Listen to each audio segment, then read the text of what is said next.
Hi guys, welcome to the channel once again. My name is Kelly. Today we shall be looking at how to create a shortcut on your desktop to access .pro SAS on your desktop computers or your laptops. I just want to create a shortcut. So if you're new on the channel, please do not forget to subscribe and hit the notification bell as well so you don't miss out on any of our videos.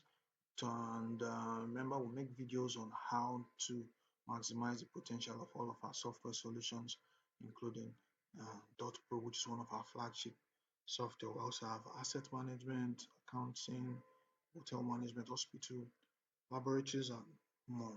Okay, so let's dive into what we have for today. So now to create a shortcut on your system, you simply click on new. You click on, you right click on your desktop, right, and you click on new, go to shortcut. I'm using a Windows 11, so if you're using Windows 10, it's basically the same thing.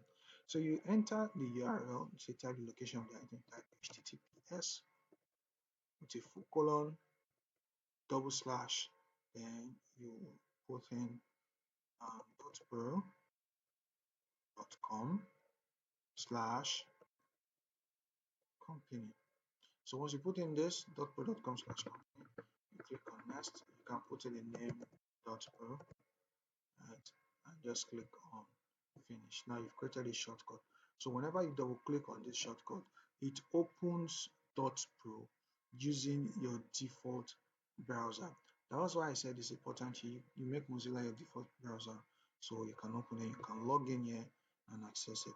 Simple. So that's how you create a shortcut to access uh, .pro. You can also use the create a shortcut to any link as well to make it easier for you to access it on your desktop computer, like a shortcut for your staff to access it, right?